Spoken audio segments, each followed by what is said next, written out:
This is my wife Marcia, and I'm Hugh, and I'm her husband, and we're going to do another episode for Food for All Reasons.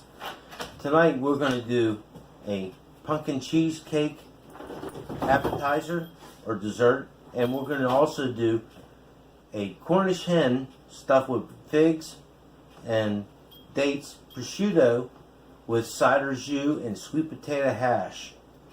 So we're going to do we're going to do the dessert first because it takes the longest. And it needs to sit in the refrigerator because it's a no-bake dessert.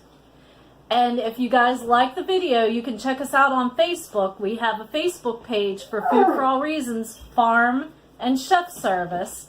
And we post pictures on there of the food that we're doing today as well as other food that we're doing.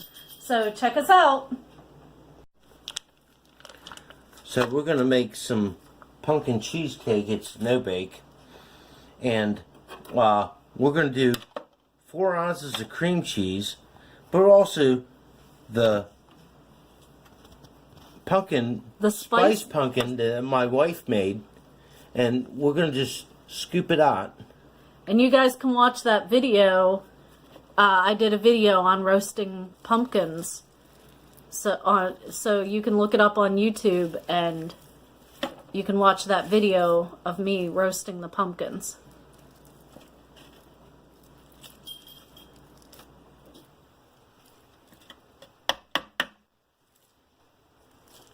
And it's already seasoned.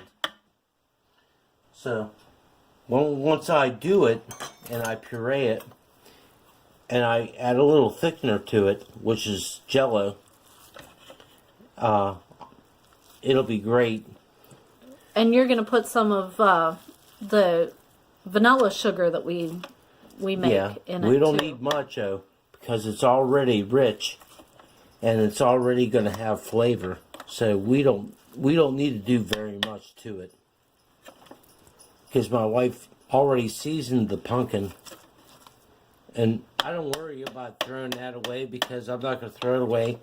Yeah. I'm going to put it out for the birds, and they're going to pick the hell out of it. Yeah, the ducks and chickens love pumpkin skins. They pick all the leftovers off of it. Nothing goes to waste around here. So, okay, then this is pumpkin sugar, or I'm sorry, vanilla sugar. And we're going to do that, and we don't need very much, honestly. And wait, not very much. Maybe 2 tablespoons is plenty. We don't like our desserts overly sweet anyway because the sugar kind of takes away from the flavor of the food. Also, and depending on how thick it is, you might need a little heavy cream, but usually no. So you can see it. You might have to stir it, but I think it's almost perfect. And I'm going to add some heavy cream to it and some gelatin, and we're going to have that.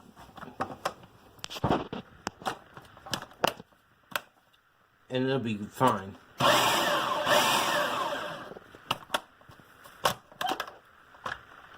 Yeah. Just a little bit of heavy cream. Maybe, I don't know, maybe an ounce.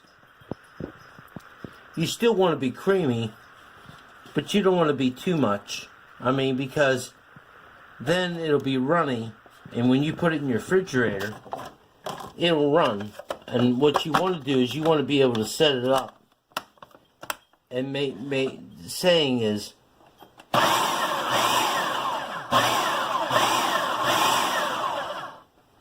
I want it to be creamy, but I don't want it to be chunky. So that's good for this part. And so next, we're going to take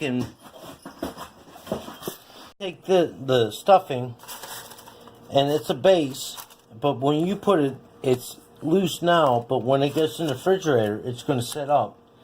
And also, all you need to do is take a round something with a flat bottom Yeah. to press in your crumbs.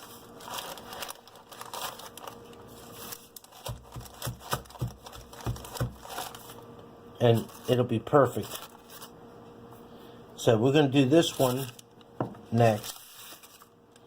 And you always want to have it on parchment, because then when you pull it out of the refrigerator, it's not going to stick to nothing.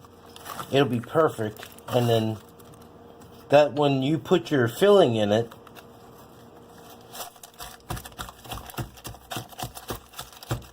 it'll be perfect. And these are pieces of PVC that we purchased and cut into rings and sanded the edges down so that they would be smooth.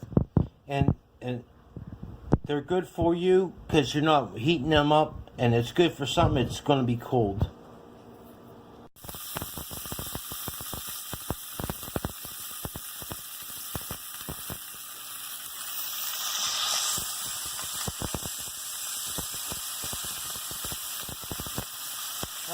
They smell good, man. These are Cornish hens stuffed with prosciutto, figs, and dates.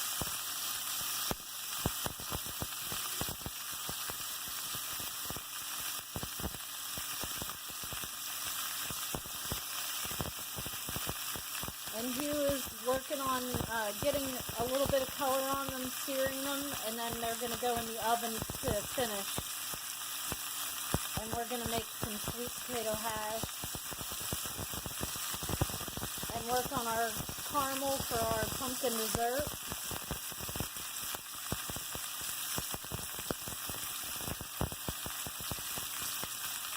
Our oven's up to temperature.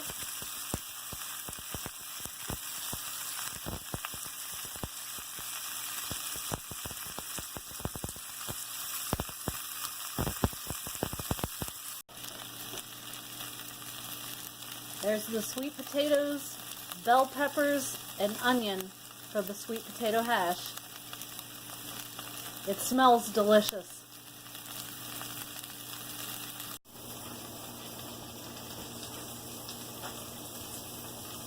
Now, we pulled them out of the oven, and they're good. And we're going to take that juice in that pan, and we're going to make some jus for them, which cider jus and bourbon, and that'll be good with the sweet potato hash. So that's a portion, one, and a portion of this, and we're going to make it on the plate, and it'll be great. So right now, my caramel's getting ready to reduce. And that's all we have to do. We have to let it do its thing. Do we want to go ahead and put the hash back in the oven? Yeah. We can turn the oven down. Yeah, we can do that. Okay. So we're going to put the hash back in the oven. And turn the oven down to probably... Hit the bake button. There you probably just 200 or 190, and it'll be great because it'll do its thing. Those Cornish hens look delicious. Oh, They smell good it's too. It's going to be good because the figs, the dates, the prosciutto inside them. yeah. So, okay, so now we're going to make our bourbon caramel. And you see it's fizzing up because I just put the bourbon in it. And I'm going to put some cream in it. Probably too much cream. But I do it by taste, not by measurement sometimes. If I want to do a lot of it, I do it by measurement. But this is going to be good because it's going to be a bourbon caramel. And all it's going to do now is just going to cook down. It won't take it long to cook down. Woo! Sometimes it does that. Yep. So you take it and you stir it.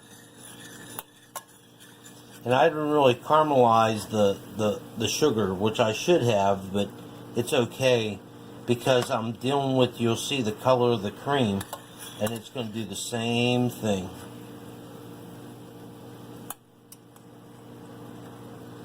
And I only have the burner on low, but you need to keep checking it.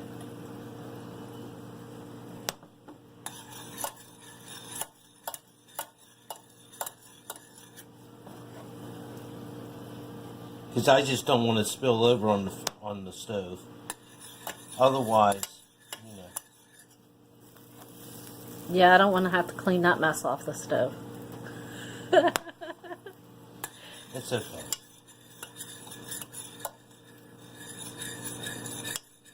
Oh.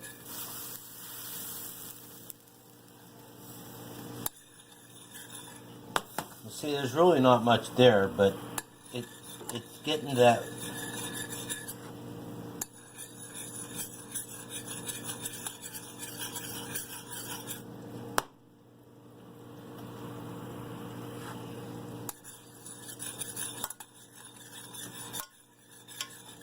Usually I would reduce it down and make my caramel, and then I will put my cream in.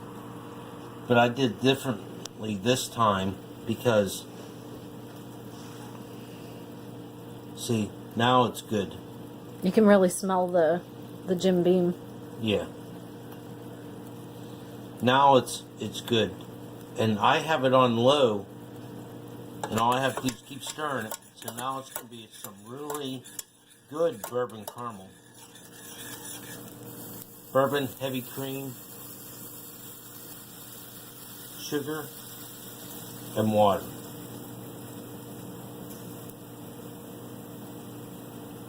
It's going to go really good with the cheesecake. Yeah, and it won't be so set up that you can't, it'll be just a drizzle. Yeah. And you can already see it's doing its thing. And actually, at this point, you can really taste it. It's not beautiful. I mean, right now, it's getting there. But you can taste it. And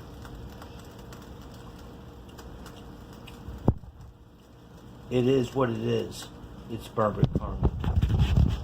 So,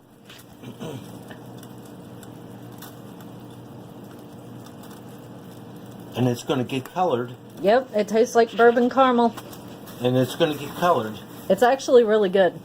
Yeah, and you don't have to, you're not cooking away all the flavor for the bourbon. Some people don't like the flavor, but when you're making caramel, you want the flavor. So what you want to do is you want to take it a little at a time and do your thing and let it do its thing. And that means just cooking it slowly and let it, it's on low. And also right now I'm going to put the green beans in our blanching water, and I'm going to blanch them at the same time. And once this is done and that's done, I'm going to drain them, and then I'm going to take those out of the pan, and I'm going to put this juice in the pan, and it's underneath it, and I'm going to make the sauce for the cider jus For the Cornish hens. for the Cornish hens. See, look, it's already, look how much is cooking down. Guys, this caramel is delicious. It's going to be really good with the pumpkin cheesecake. You can already see, ow, that hurt. I seen a little bubble on the edge of the stove, and I decided to put my finger in it, and it stuck to my finger and it burnt. So, it might not be the color that you're thinking. It's not a dark caramel, but I haven't cooked it to softball stage, but you can actually see right now I turned the burner off, and it's doing its color. it actually looks like it's about perfect consistency for pouring or drizzling on a plate with the Yes. with the dessert. And if you need to adjust it right now, you put a couple tablespoons or a tablespoon of water in it, and it would adjust itself. So you can see, look, it's there. If you'd have put that on something, it's going to stick to it. So what we're going to do, we're going to put a little water in it. Not even a tablespoon.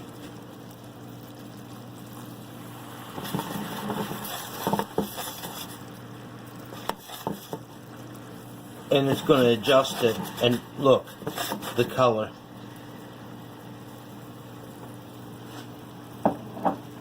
So it's going to still do its thing, because the pan is hot and that's hot. But that little bit of water will help it adjust itself, because we want something we're going to be able to put on a plate. Not, I put on a plate and it's going to set up like concrete.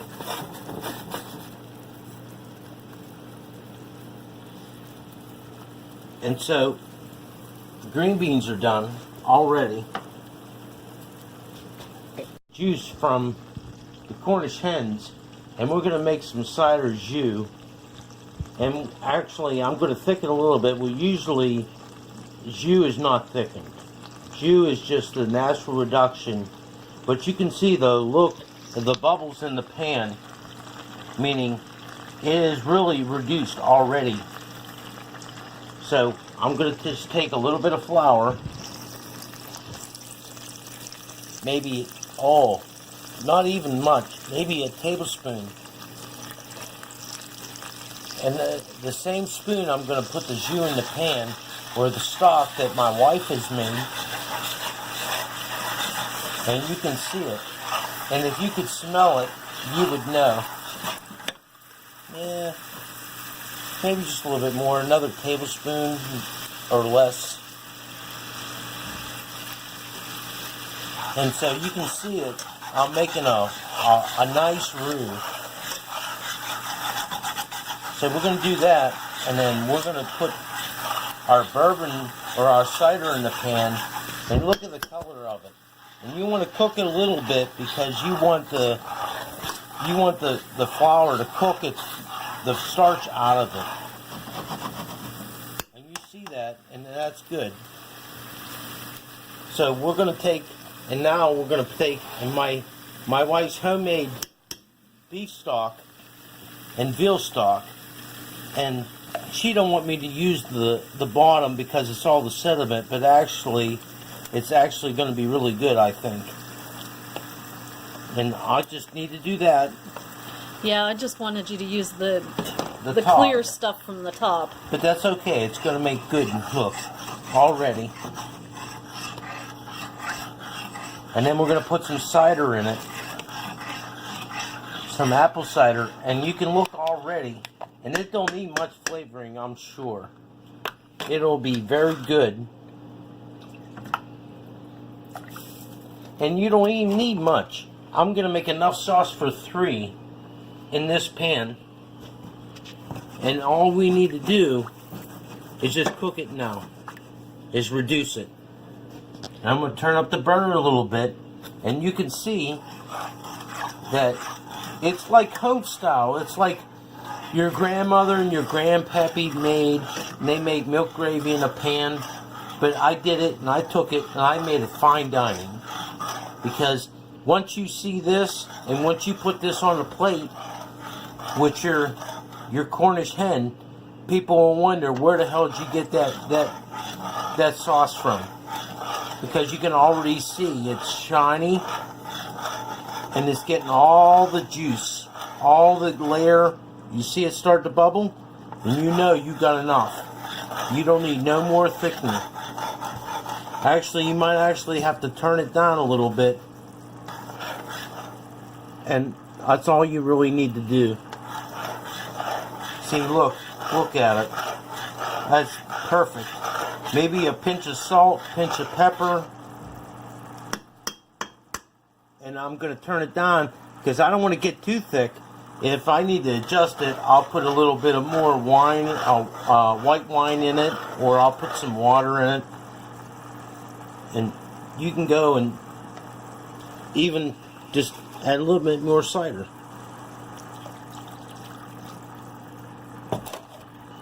And that's all you need to do. and it's beautiful. And it'll coat your mouth, coat the breast, you know, the Cornish hen, and you can tell it's good sauce and consistency. It barely coats the spoon. If it gets too thick, you'll know, because when you pick it up in the spoon, it'll coat the spoon more than you want. You know. Yeah. We're not looking for a thick gravy. So all it really needs is salt and pepper now. It has all the richness of. So I'm scraping the pan because I want all the stuff from the bottom of the pan. And the French call that a fond, meaning that's your base. You want everything out of the bottom of the pan, and that's all your flavor. And you need that, because if you don't do that, you won't have no flavor.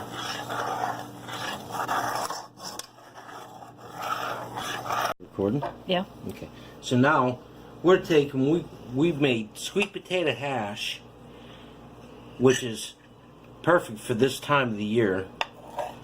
I'm going to put it in a mold, and you don't need to do this at home, but we do it. It actually, everything, ooh, that's hot. Everything wants to go together. So you take a good spoon and put it down, and it'll stay together. For the most part. For the most part, yes. A piece of sweet potato dove off. And then we have our green beans. And then we have our Cornish hen, which is nice and roasted. It's stuffed with figs and prosciutto and dates. And it looks like a lot, but actually it's pretty much a good portion. Cornish hens don't have much meat on them. And then we're also going to take, and we're going to put our sauce on the plate. Which, if you were doing this somebody that it was your girlfriend, a boyfriend, or somebody you wanted to impress, you really would impress them, because they'd be like, I can't get that at home. And a little sauce, and a little sauce on the plate. And the sauce is rich. It's bourbon. It's caramelized vegetables. And there it is. I'm going to do that, and you're also going to get dessert too. So once you do that, if they can actually finish that, you can actually have dessert for them to also. So then, coffee, pecan, cheesecake, and it's very easy. We just pull it out, and sometimes it sticks, but usually not.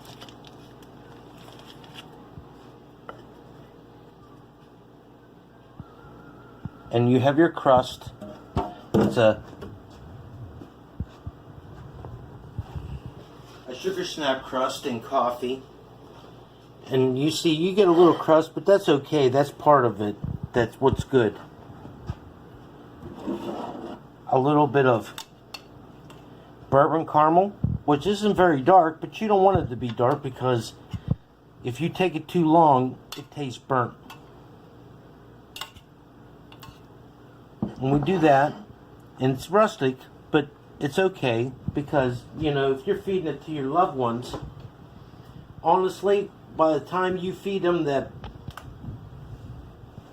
Cornish hen, they'll be very happy to see that you have that. And all you need to do,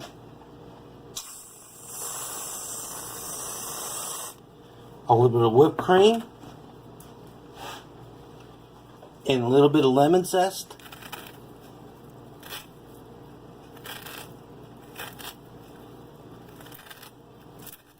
You got the sticker there, honey.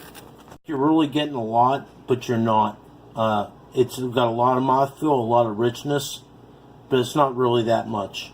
Once you get the base, which is coffee beans and pecans and graham crackers, and you get the little bit of mousse cheesecake, pumpkin cheesecake that's on top of it, it really is not a lot, and they'll eat that and realize they have a lot of really something good, but not their stomach is so overflown and they feel like they're going to explode. Well guys, I hope you enjoyed the video. If you liked it, give it a thumbs up, hit the subscribe button, and ring the notification bell so you'll know the next time I upload another video. Talk to you later.